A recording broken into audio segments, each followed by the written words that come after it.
Hi, everyone. My name is Karen Connolly. I figured I'd come in and say hi, see if anybody's on here live.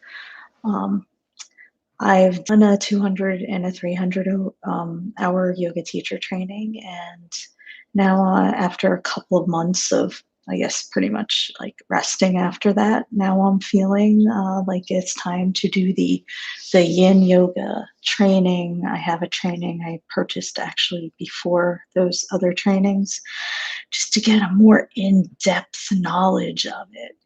So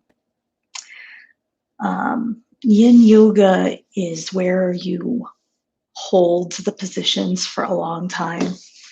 I've read some.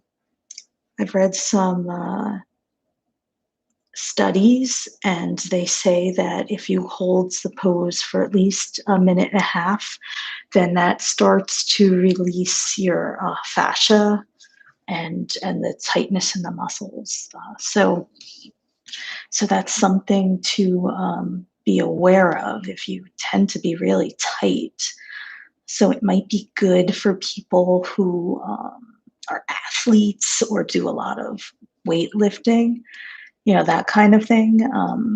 And you don't ever really release the muscles. You might do a little bit of stretching, which might, just barely help a little bit. But if you do yin yoga somewhat regularly, or if you do it for several days in a row, like I that's how I even found like restorative and yin yoga. It was just holding the poses for like 5 minutes and doing it for like 3 or 4 or 5 days in a row. And then all of a sudden I realized that I was loose and wasn't as much in pain as I had been before that.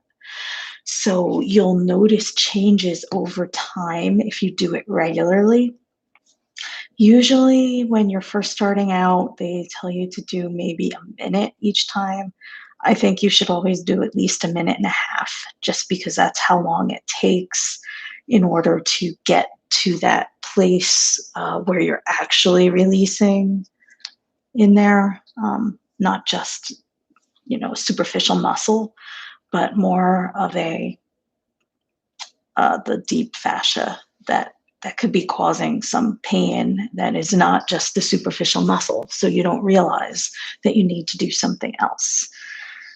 So that's one of the differences with yin yoga, and a lot of them you can do yin yoga against the wall, but there's a lot of yin yoga that is just seated or lying down. So it's not going to break you out into a sweat. It's going to be a it's going to feel like different for everyone, but it could feel a little restorative, or it could just feel like sitting with the pain and the tightness and being uncomfortable for the whole class. When you're first starting, you could just be tight everywhere. So that's something to keep in mind, that it doesn't necessarily feel good.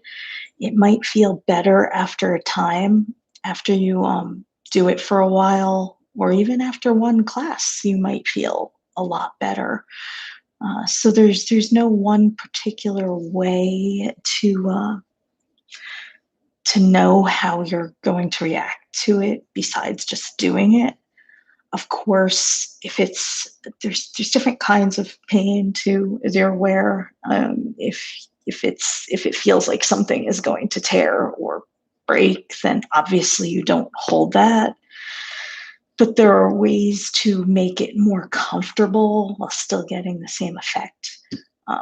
For example, if you're doing a wide-legged forward fold and you feel like a lot of tightness in the inner thighs, you can roll up some blankets or put blocks under your knees. So raising up the knees can relieve some of that tightness on the inner thighs. So there are ways to get the same benefits and reduce the pain that might exist. So that's something to keep in mind too.